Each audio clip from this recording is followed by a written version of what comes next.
One night, Alex found an old notebook in a drawer. On the first page, his younger self had written one sentence. "I want a quiet and free life." He stared at the words for a long time. Because his life did not feel quiet. And it did not feel free.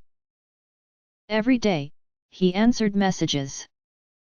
He worried about money. He compared himself with people who seemed far ahead. He thought he was moving forward. But inside, it felt as if he was only being pushed. That night, Alex had a strange dream. He stood in a long hallway. There were doors on both sides. Behind every door was a different version of his life. Behind one door, he was successful, but exhausted. Behind another door, he had less money, but slept peacefully. Behind a third door, he was building small things with quiet joy. There was no applause. No guarantee. But his eyes were alive. Alex asked an old man in the hallway, "Which door is my future?" The old man said, "The future is not a place you wait to reach. It is the direction you are tuning yourself to right now." Alex did not understand. The old man handed him the old notebook.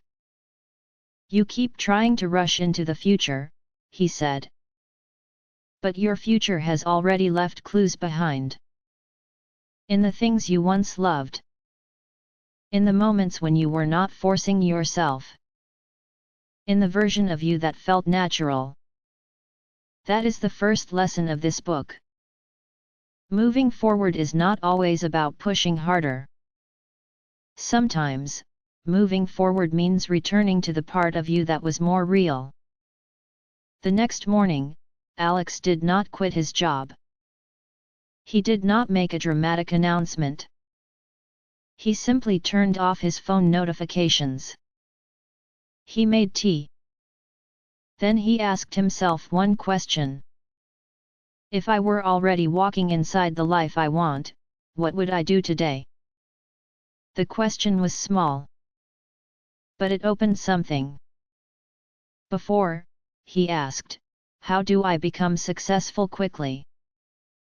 That made every step feel tight. Now he asked, "What would the person I want to become choose today?" The answer became clearer. He would do his work well. But he would not treat one comment from his boss as destiny. He would learn new skills. But he would not use other people's speed to punish himself. He would save money. But he would not confuse money with his only source of safety. Slowly, the outside world did not change much. But his reactions changed. When problems appeared, his first thought used to be, "Everything is falling apart."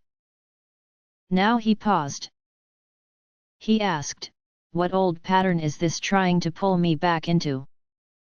If I do not follow fear, what choice is still available?" The third book gives a very practical reminder. Life is not one fixed railway track. You are not dragged by the future. You are tuning yourself, through small choices, toward a certain version of life. That may sound mystical. But in daily life, it is simple. If you keep saying you are unlucky, you will notice more proof of bad luck. If you keep believing you are not worthy, you may avoid chances that could support you. If you fear failure too much, every normal attempt begins to look dangerous. The world is not always attacking you. Your attention is choosing the road you keep walking. Alex began a small practice. Every night, he wrote 3 lines. First, what pulled me away today? Second, how would a freer version of me see this? Third, what is one small aligned action for tomorrow? At first, it felt almost silly. How could 3 lines change a life? But after 2 weeks, he complained less. After 1 month, he used his weekends to build something he actually cared about. After 3 months, he had not become a different person. But his friends noticed that he sounded calmer. He no longer tried to prove himself in every conversation. He no longer treated every situation like an exam. One night, he dreamed of the hallway again. This time, he did not ask which door was the best. He walked to the door where his eyes were alive. It was not locked. The old man smiled and said, "You did not find the future. You finally recognized it." When Alex woke up, he wrote one last line in the notebook. "The future I want is not something I chase by force. It comes closer when I live, day by day, more like myself." So if you feel stuck, do not only ask when life will finally change. Ask a quieter question. If the better version of me already exists, how would that person breathe today? How would that person speak? What would that person choose? Then do not make it dramatic. Take one small action. Bring your attention back. Make fear a little lighter. Live this day a little more like the person you are becoming. The road may begin there.